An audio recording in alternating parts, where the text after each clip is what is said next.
महाराष्ट्राच्या क्रीडा क्षेत्रामध्ये एक अतिशय ऐतिहासिक असं पाऊल या फुटबॉलच्या निमित्तानं या ठिकाणी होतंय.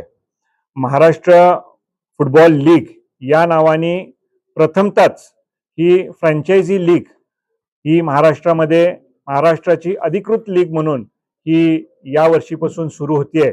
आणि ज्याला महाराष्ट्रामधलं सगळ्यात जर कुठलं शहर फुटबॉल वेडा असेल तर फुटबॉलला सगळ्यात जास्त राजाश्रय आणि लोकाश्रय कुठं असेल तर तो कोल्हापुरात आहे. आणि म्हणून ही लीग कोल्हापुरात व्हावी हा आमचा सर्वांचा प्रयत्न होता.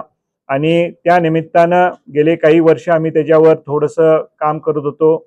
आणि आज AIFFच्या मान्यतेनं विफाच्या पुढाकारानं आणि कोल्हापूर स्पोर्ट्स असोसिएशनच्या पुढाकारानं आणि प्रो स्पोर्ट्स ही एक एजन्सी आहे जी स्पोर्ट्स प्रमोशनमध्ये काम करते आहे. त्याचे ऑलरेडी पुण्यामध्ये कबड्डी लीगची त्यांच्या माध्यमातून ही प्रो स्पोर्ट्स यामध्ये काम करते. आणि अशा संयुक्तरित्या या लीगचं आयोजन या वर्षी मे महिन्यामध्ये आपण कोल्हापुरामध्ये करतोय. साधारणपणे IPLच्या धर्तीवर जसे खेळाडू आणि संघ निवडले जातात त्याच धर्तीवर या ठिकाणी महाराष्ट्रात एकूण 10 संघ मालक यामध्ये असतील. 10 संघांची निवड होईल. त्यामध्ये सगळ्या खेळाडूंची निवड ही बोली पद्धतीने होईल, त्यांचं ऑक्शन होईल. आणि त्याच्यानंतर एक होस्ट सिटी म्हणून कोल्हापूरचे आम्ही किमान प्रत्येक संघामध्ये 3 खेळाडू असावेत हा एक देखील आम्ही त्याच्यामध्ये एक नियम ठेवलेला आहे.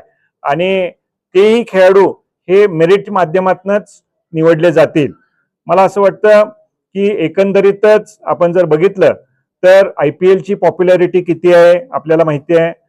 आज प्रो कबड्डी लीगच्या माध्यमातून कबड्डीला जो ग्रामीण भागातला खेळ म्हणून कबड्डीकडे आपण पाहतोय, पण आज कबड्डीला देखील किती त्यानुसार किती प्रकाश झोतात तो खेळ आला. आणि अगदी ग्रामीण भागातल्या अगदी एखादा चांगल्या खेळाडूला देखील आर्थिक त्याचं सक्षमीकरण करण्याच्या दृष्टिकोनातनं लीगनं किती महत्वाची भूमिका त्यामध्ये पार पाडली हे आपल्याला दिसून येतंय. आणि म्हणून त्या अनुषंगानं फुटबॉल देखील कुठं काही महाराष्ट्रामध्ये कमी नाही आहे, पण फुटबॉलला एक व्यावसायिक व्यासपीठ मिळालं पाहिजे त्या अनुषंगानं या लीगची उपलब्ध आपण करून दिलेली आहे. मला असं वाटतं की जसं केरला सुपर लीग जर आपल्याला माहित असेल, केरला सुपर लीग केरलामध्ये अतिशय अतिशय लोकप्रिय आहे. त्याचनंतर वेस्ट बेंगॉलची लीग देखील लोकप्रिय आहे. त्याचबरोबर महाराष्ट्रामध्ये देखील फुटबॉलमध्ये लीग ही सुरू व्हावी त्या अनुषंगानं आज हे या वर्षीपासून सुरू होते आहे. आणि मला वाटतं एकंदरीतच महाराष्ट्रामध्ये फुटबॉलच्या अनुषंगानं हे एक महत्वाचं पाऊल आहे. खेळाडूंना एक चांगलं व्यावसायिक व्यासपीठ या निमित्तानं उपलब्ध होणार आहे. त्याचबरोबर प्रेक्षकांना देखील या माध्यमातून एक चांगली हे व्यासपीठ मिळणार आहे. मला वाटतं सोनी लाईव्ह आणि झी याच्यावर याचं लाईव्ह स्ट्रीमिंग होणार आहे. आणि म्हणून ही स्पर्धा फक्त काय ही फक्त लीग ही महाराष्ट्रापुरती न राहता ती जगात सगळीकडे जाणार आहे. हे पहिलं वर्ष आहे या लीगचं. मला वाटतं ही 100% आम्ही यशस्वी करण्याचा प्रयत्न करू. त्याचबरोबर ही महाराष्ट्रामध्ये ही लीग व्हावी यासाठी आपल्या केंद्राच्या क्रीडा राज्यमंत्री रक्षाताई खडसेंचा देखील अतिशय प्रयत्न आणि पाठपुरावा होता. त्या सातत्यानं माझ्याशी संपर्कात होत्या की ही लीग महाराष्ट्रामध्ये फुटबॉलसाठी काहीतरी केलं पाहिजे.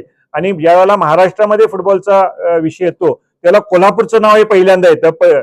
आणि त्यामुळे कोल्हापूरमध्ये तुम्ही करा म्हणून त्यांचा हा प्रयत्न होता. मला त्यांचे या निमित्तानं आभार मानले पाहिजे.